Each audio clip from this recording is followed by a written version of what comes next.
سيدنا النبي سيدنا النبي سيدنا النبي سيدنا النبي سيدنا النبي سيدنا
Maka itulah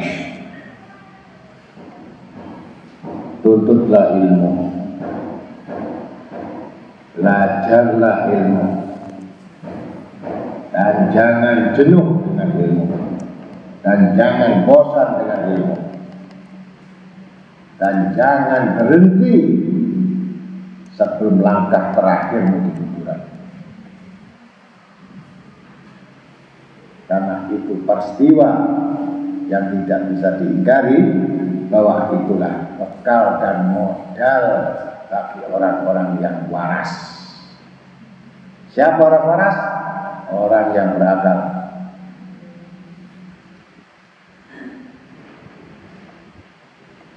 Maka ketahui, sumber ilmu itu letaknya ada di kota besar, bukan di desa, bukan di dusun, bukan di tempat kebodohan.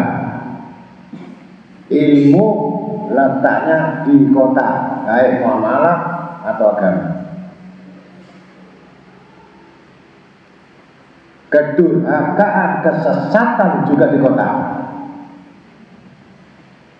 kedoliman juga di kota, kerusakan juga di kota. Semakin rusaknya kota, semakin pembenahan ilmu yang ada di dalam kota itu. Belajarlah mencari ilmu di kota. Tidak mencari, pasti durhaka dan menyesatkan. Pengkhianatan, kezaliman, kebutaan, kebodohan.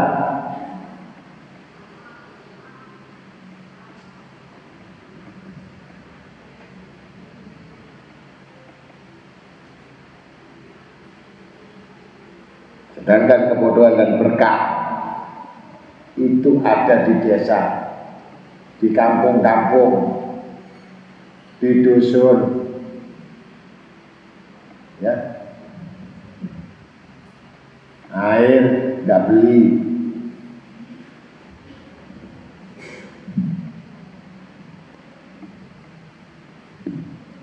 tapi bodoh. Datang orang kota, dikuasai, jadi aqua,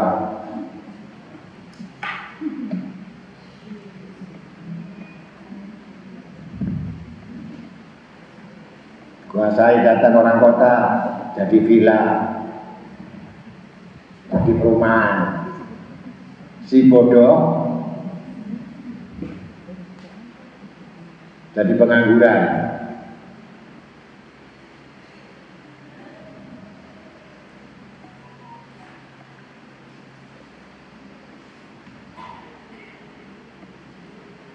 Karena kebodohan itu akan menuju sifat perbuatan aniaya.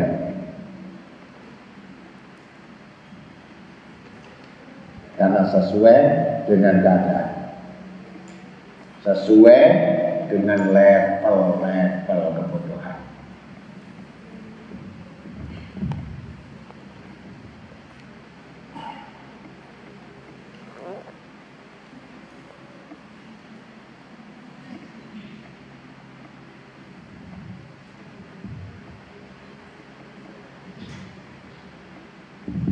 Riwayat Nabi Musa alaihissalam,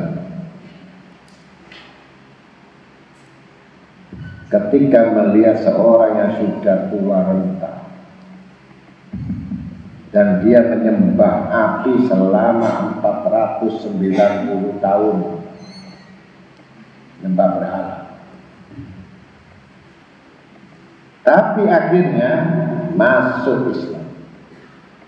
Ketika tinggal satu tarikan, Allah kasih hidayah bagi penyembah api ini. Lidahnya membaca la ilaha illallah Muhammad Rasulullah. Ini Musa Rasulullah. Jadi kalau nabinya Musa, berarti sadarnya la ilaha illallah Musa kalimullah atau Musa Rasulullah. Kalau zaman Nabi Isa, la ilaha illallah Isa Ruhullah. Zaman Adam, la ilaha illallah Adam Safiyullah.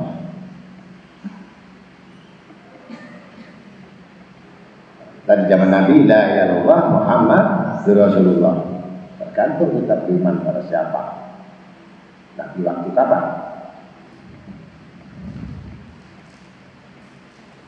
Ini satu tarikan, gor-gor, tinggal satu tarikan di tenggorokannya nyebut la ilaha illallah Rasulullah.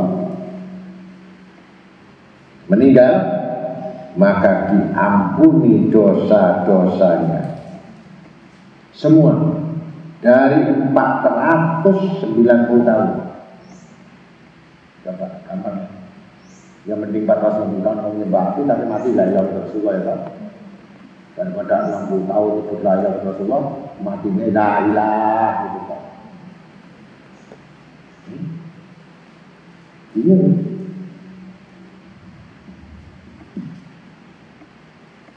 karena membacanya itu dia betul-betul mengakui tauhid, betul-betul bertauhid, betul-betul maknanya mengetahui ada Tuhan selain Allah itu tahu betul. Penyesalan yang kuat, penyesalan yang hebat, sehingga dia tahu siapa Tuhannya. Kalau kita nyebut la ilaha illallah, kita nggak tahu Allah yang mana ini. Karena Islam keturunan.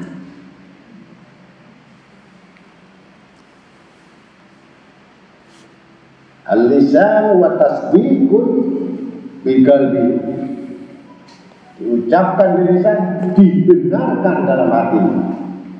Itu kalimat tauhid. Jangan diucapkan lisan, tidak dibenarkan hati.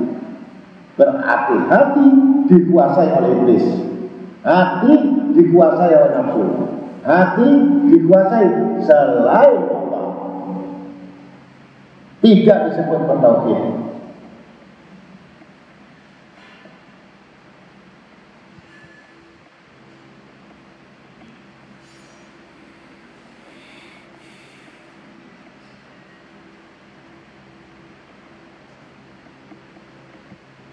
Karena satu huruf Allah mengampuni dosa 27 tahun. Satu huruf. Berapa alif? 20 tahun. Alif 20 tahun. Kali 24. Huruf dengan kemurahan Allah.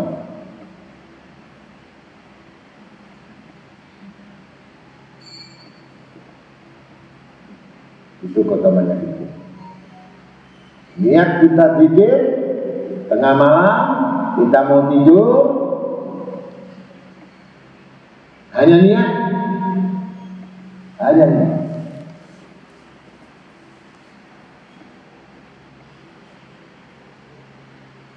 Kemudian tidak kuat, lalu tertidur. Tidak kuat kan? Lalu tertidur. Allah sudah mengampuni dosa-dosanya. Niat. Tapi gak ada niat, nah, daripada nganggur saya tidur, daripada saya nganggur megang tasbih, tidak diterima. Semua amal yang tidak ada niat, hukumnya batal. Berarti meremehkan huruf-huruf Allah dan meremehkan ayat-ayat Allah dan meremehkan mujizat Allah. Memang dia harus diremehkan oleh Allah dan manusia. Itu. Jadi kalau kamu diremehkan manusia, diremehkan oleh Tuhanmu, semua akan meremehkan kamu dan kamu tidak berharga di muka bumi. Sekali lagi, jangan marah kalau orang meremehkan kamu. Jangan marah kalau orang tidak suka kepadamu. Jangan marah kalau orang tidak hiraukan pada kamu. Bahkan kamu tidak punya malu lagi dan merasa dirimu adalah orang yang paling berharga. Padahal kamu tidak ada yang berharga. Itu orang yang dihina di langit maupun di bumi, kaya atau miskin, tidak terbatas orang yang dihinakan.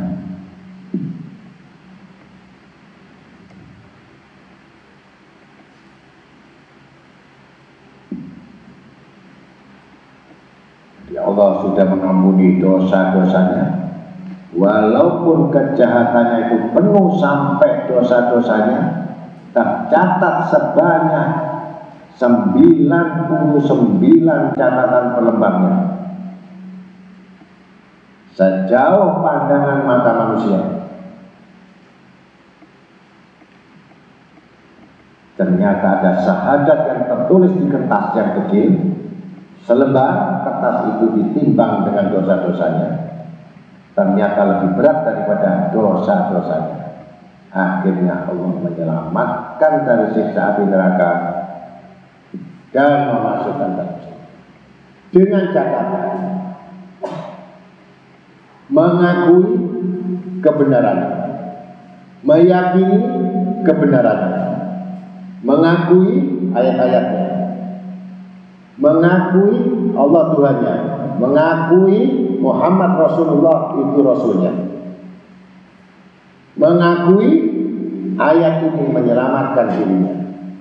Tanpa ada pengakuan, tidak mengakui hal itu, maka itu golongan yang dilalaikan. Nah, golongan yang dilalaikan adalah lebih besar dosanya daripada yang sengaja. Karena yang sengaja dia tahu resikonya, sedangkan kelalaian dia adalah menolak kebenaran dari Tuhannya. Maka dosanya berlipat-lipat dari kelalaian-kelalaian itu dibandingkan yang dia tahu atau hilang. Karena kelalaian adalah sengaja untuk meninggalkannya, sengaja tidak mentaatinya, sengaja untuk mendurhakainya, sengaja untuk melalaikannya, sengaja untuk tidak mentaatinya. Itu bahayanya dosa kelalaian.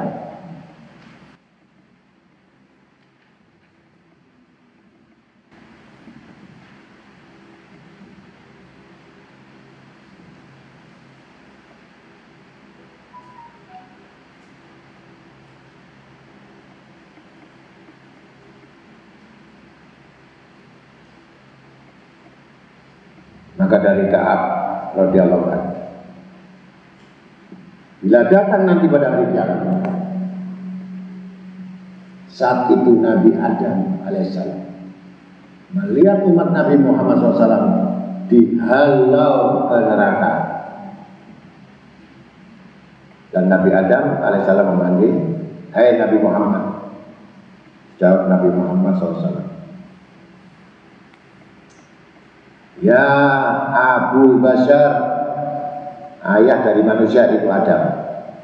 Kata Nabi Adam, "Ada seorang umatmu yang digiring ke neraka."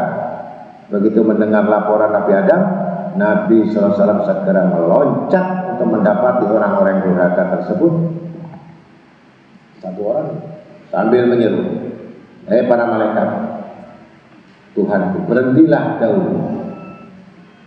Kenapa umatku disiksa?" Malaikat berkata, ada firman Allah SWT, "La ya'suna ma amarahum wa yaf'aluna ma yu'marun."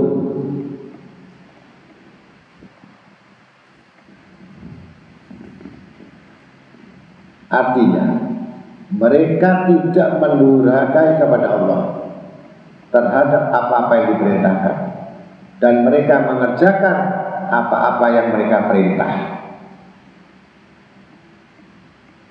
Maka mereka mendengar suara Allah Ta'ala, "Taatlah kamu sekalian kepada Rasulku Muhammad." Maka kata Nabi SAW, "Kembalikan kepada timbangan atau mizan." Maka tetap timbangannya yang buruk ternyata lebih banyak. Maka Nabi SAW mengeluarkan catatan tulisan yang ada sholawatnya yang dibacanya waktu di dunia, sehingga timbangan itu menjadi tambah kebaikannya.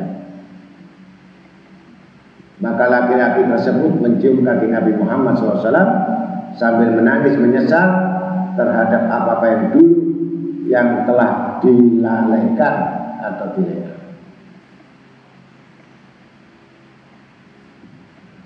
Selawat itu ringan diucapkan bagi pecinta Nabi Muhammad SAW. Selawat tidak akan keluar dari mulut seseorang yang tidak cinta sama Nabi Muhammad SAW. Apapun gerakannya, apapun perbuatannya, apapun yang ada pada dirinya, lidah mungkin bisa baca selawat, hati seperti serigala dan liar terhadap dunia.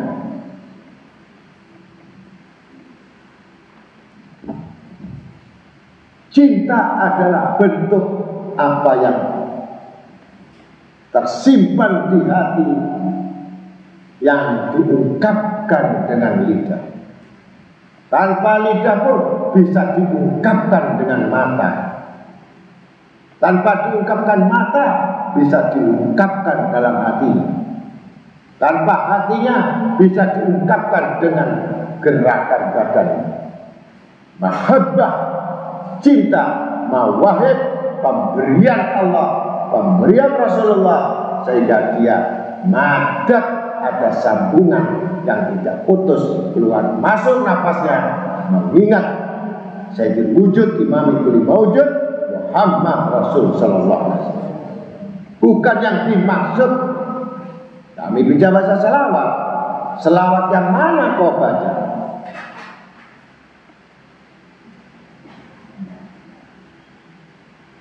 Orang mengamalkan selawat tidak berubah akhlak. Orang baca selawat tidak berubah tabiat. Udah baca selawat makin gila cintanya sama dunia. Baca selawat makin gila untuk meraih keragusan ketamakannya. Baca selawat makin lupa diri terhadap Rasul Sallallahu Alaihi Wasallam. Selawat yang mana ini? Wa innaka la'ala khuluqin 'adzim. Selawat yang tidak ada akhlak Nabi Muhammad SAW berarti belum termasuk golongan yang mengamalkan sholawat. Hanya membaca sholawat, tidak mengamalkan sholawat. yang tidak berubah akhlak dan tabiat.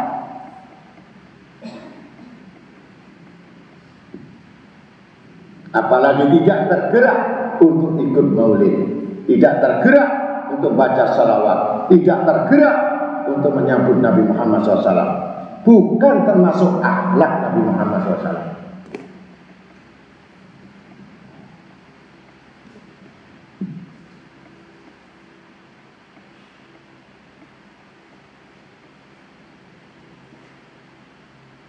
Kata Nabi SAW, man akrama aliman faqad akramani, wa man akramani faqad akramullah, wa ma'wahu jannah. Sabda Nabi SAW, barang siapa yang memuliakan orang alim, yang mana orang alim itu yang masuk golongan al-ulama al-warasatul anbiya, bukan ulama usyuk, bukan ulama yang gila sama dunia, bukan ulama yang gila pangkat, bukan ulama yang gila kedudukan, bukan ulama yang untuk kepentingan perut dan hawa nafsunya. Tapi ulama yang dimaksudkan di sini adalah ulama-ulama ya, umat Rasul, yang pewaris Nabi Muhammad SAW. Ini yang dimaksudkan di sini.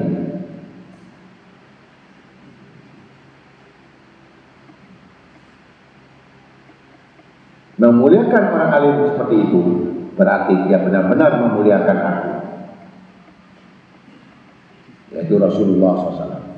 Dan barang siapa yang memuliakan aku, maka Allah akan memuliakannya sehingga ditempatkan di dalam surga. Hadis riwayat asli. Ada ulama tiga: ulama usyuk, ulama muamalah, ulama mukasyafah. Dan kamu susah untuk membedakan dan susah untuk menilai kalau tidak belajar ilmu, tidak belajar agama, tidak belajar Al-Quran, tidak punya guru yang membimbing, yang menuntun. Pasti kamu tidak akan tahu siapa guru yang sebenarnya diikuti dan siapa yang benar yang diikuti. Karena memutuskan satu guru adalah langkah surga atau neraka.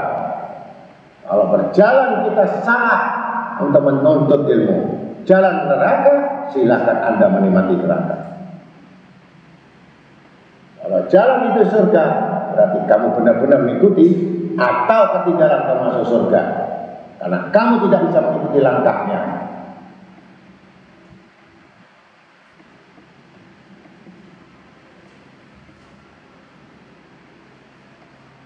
Satu hari ketinggalan dalam menuntut ilmu, rasakan 1000 tahun kamu ketinggalan amalmu. Satu hari kamu lenyap waktumu, 1000 tahun kamu sudah tidak ketemu dengan guru-gurumu. 2 hari kamu tidak ketemu, 2000 tahun kamu tidak akan memandangnya. Karena satu hari di akhirat itu 1000 tahun untuk dunia.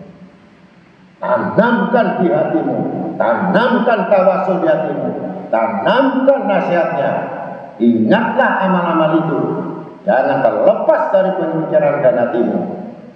Akan terlepas juga ketika maut sudah membawamu, maka terlepas juga tali ikat hubungan dengan gurumu. Walaupun di muka bumi seakan-akan setiap hari kamu menghadap gurumu, tapi roh menolak.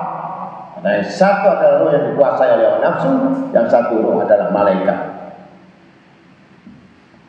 Yang bisa berkumpul kata Nabi, ijma' bainakum wa baina nabiyika Muhammad sallallahu alaihi wasallam. Orang-orang yang hatinya menyatu, yang terus mengharapkan sesuatu kepada Rasul sallallahu alaihi wasallam, itulah yang bisa kumpul dengan ulama-ulama pewaris Nabi Muhammad sallallahu alaihi wasallam. Yang kumpul dengan Fir'aun, yang kumpul dengan Qarun, yang kumpul dengan Harut Marut, yang kumpul dengan segala sesuatu, hatinya yang selalu cinta bernaung kepada harta dan dunia yang melebihi porsinya dari Rasul SAW. Silahkan Anda merasakan ketika dikubur. Akrimul ulama fa innahu indallah kurama mukram. Memuliakan ulama itu kata Nabi, karena sesungguhnya di sisi mereka itu adalah orang-orang yang mulia yang selalu dihormati. Siapa yang menghormati ulama? Pertama para malaikat. Siapa yang menjaga? Yang pertama menjaga lagi malaikat. Siapa yang mengawasi? Tidak lain yang mengawasi Allah Rabbul Alamin, bukan manusia.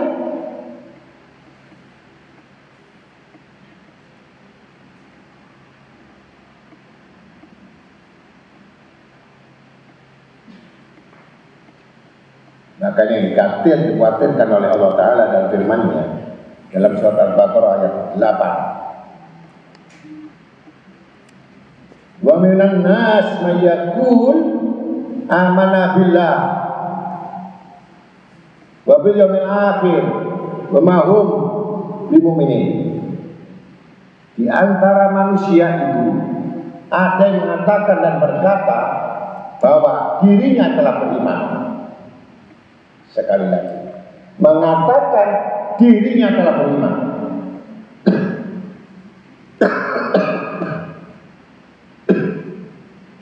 Kepada hari akhir.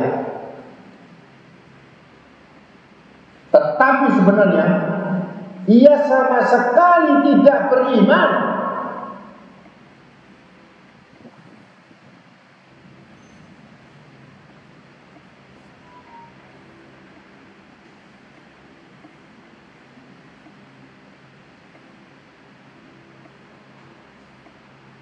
Al-yawm nakhtimu ala anwahihim wa tukallimuna aydihim wa tas'adu arjuluhum bima kanu yaksibun. Sadaqallahu alazim. Pada hari kiamat kelak, surat Yasin 65, kami akan tutup mulut mereka dan berkatalah kepada kami, tangan terhadap apa-apa yang dahulu mereka kerjakan atau usahakan.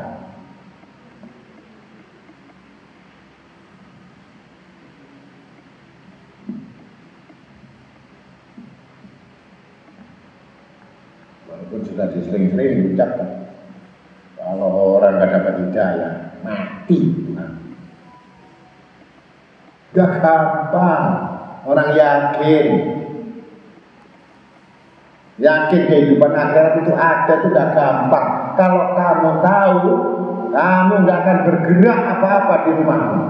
Kau tidak akan usaha apa-apa, dan kau tidak akan berbuat apa-apa. Kau tidak akan bangkit dari sajadahmu kalau kamu tahu betul tentang apa isi dalam kubur. Apalagi kamu melakukan perbuatan dosa dan dusta dan khianat,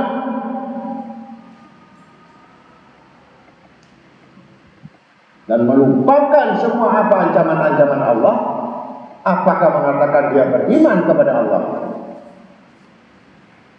Yang sudah mati dibangkitkan lagi, dia tahu peristiwa bagaimana mati suri dan kuburan, dibangkitkan lagi. Hanya 2 bulan dia tidak keluar rumah, nangis terus-menerus melihat siksa kubur. Ketika melihat jalan, ketika melihat kehidupan dunia, ketika melihat teman-temannya, ketika melihat bagaimana perhiasan dunia, lepas 2 bulan, lupa lagi kepada Allah yang sudah melihat siksa kubur. Saking kuatnya sihir dunia itu. Hati-hati saudara, ini sudah mendekati hari-hari yang disebut akhir zaman. Rusak segala akidah, rusak moral, rusak mental. Semakin merajalela kejahatan, semakin merajalela kerusakan, semakin merajalela menghalalkan rezeki segala cara, yang sudah tidak punya malu lagi pada Allah Ta'ala. Sudah ngawur semuanya. rata-rata orang tidak beriman, tapi mengatakan beriman pada perbuatan mereka sebenarnya keluar dari garis relnya Allah. Kalau saya buat apa untuk ngaji? Maaf, kalau ngaji kamu tidak bisa menepati rel, saya haramkan kamu datang ke tempat saya. Kalau tidak merubah tabiat, tidak merubah sifat, tidak merubah keadaan, tidak merubah akal, tidak merubah amal,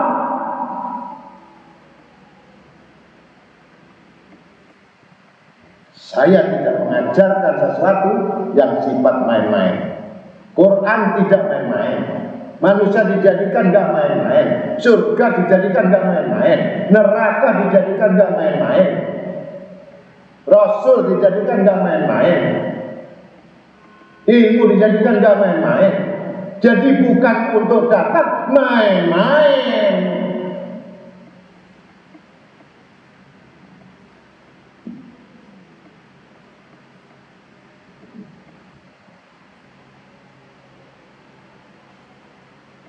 Maka peganglah wa ma'arsalnaka ila kafatin nas basyiran wa nadhira walakinna aktsaran nas la ya'lamun. Ayat. Dan kami tidak mengutusmu melainkan kepada segenap umat manusia, pembawa berita. Siapa? Nabi Muhammad dan pemberi peringatan.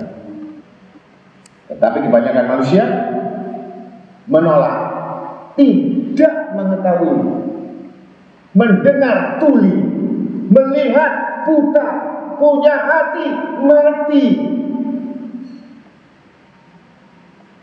punya akal tapi seperti binatang. Ini akhir zaman.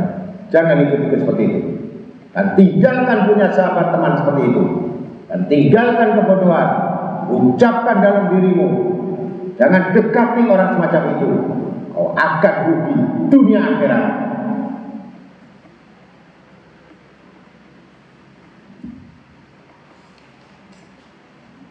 Ya, mudah-mudahan itu saja. Saya kalau saya ngomong soal ilmu, saya nggak main-main. Karena pilihan ilmu atau akhirat, kamu susah untuk memutuskan.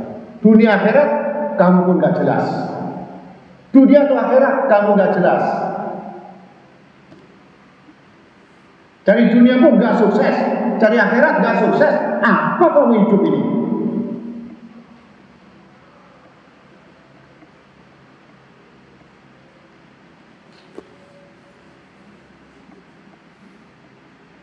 Ngaji dunia nggak ada, akhirat nggak ada. Lebih dari binatang yang sangat buruk, yang tidak berguna. Kata Imam Syafi'i, kenapa orang seperti itu? Diajar tidak ngerti, belajar pun tidak paham, datang pun tidak tahu, pergi pun tidak tahu, tunggu saja takbir 4 kali, sembahyang Malik, cukup doakan mati, karena tidak berguna lagi dalam hidup, tidak ada manfaatnya dunia dan akhirat.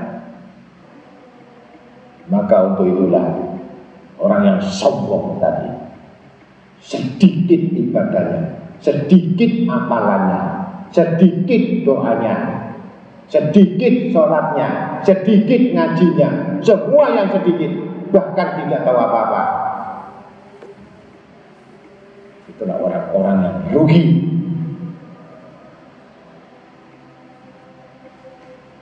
Yang akan lambat nanti dalam memasuki hisab-hisabnya sangat besar dan sangat panjang dan sangat menyakitkan perhitungan-perhitungan di dalam kuburnya. Silahkan kalian tidak percaya, saya bicara tegas. Dan saya sendiri pribadi juga harus bisa menjaga 24 jam. Yang takut suatu saat banyak orang mati mendadak. Siapkan Anda mati mendadak. Kalau nggak bawa iman, celakalah sampai hari kiamat dan selama-lamanya. Putuskan mulai siang hari ini dan putuskan dengan benar-benar. Jangan tertipu dengan kesibukan, dengan kelalaian, dengan fenomena hidup dunia yang menipu ini, sehingga melalaikan semua kematianmu yang sudah terhampar di hadapanmu. Dan kamu selalu dikejar dengan malaikat maut. Yang kau lari kemanapun, tidak akan kemana-mana. Sudah banyak saudara-saudara kita, teman-teman kita mati yang mendadak, mati yang begini. Pelajaran bagi kamu yang sekarang sudah banyak dilupakan. Apakah kamu nanti tidak dilupakan juga setelah mati? Ingat-ingat itu.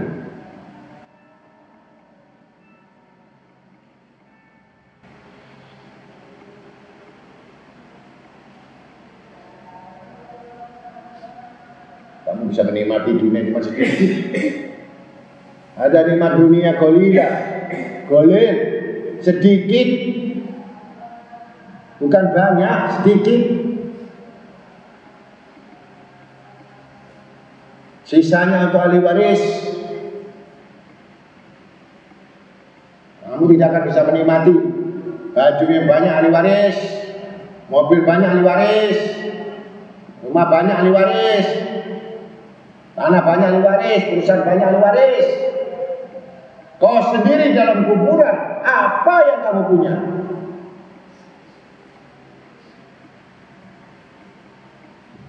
Bukan tidak boleh, tapi kamu harus tahu mengerti hak Allah. Bukan Allah mikirkan hakmu terus menerus.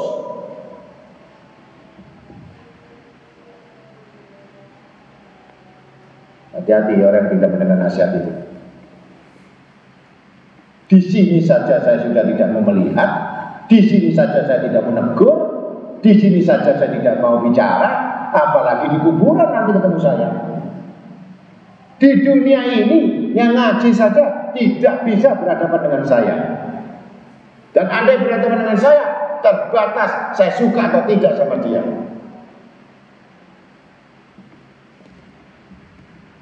Itu sudah hukuman. Bagaimana di akhirat, bagaimana di kuburan ketemu saya? Oh, di dunia saja tidak ada kebaikannya, di dunia saja tidak ada kemanfaatannya, di dunia saja tidak ada pembelaannya. Apa yang kami ingat? Orang-orang yang lupa ini. Bagaimana orang yang lupa sama kamu, kamu ingat? Orang goblok saja, orang yang melupakan kamu. Allah pun berfirman, "Fadkuruni udkurukum." Barang siapa yang mengingat kamu, mengingatku, aku mengingatnya. Barang siapa yang melupakan aku pun melupakannya dia.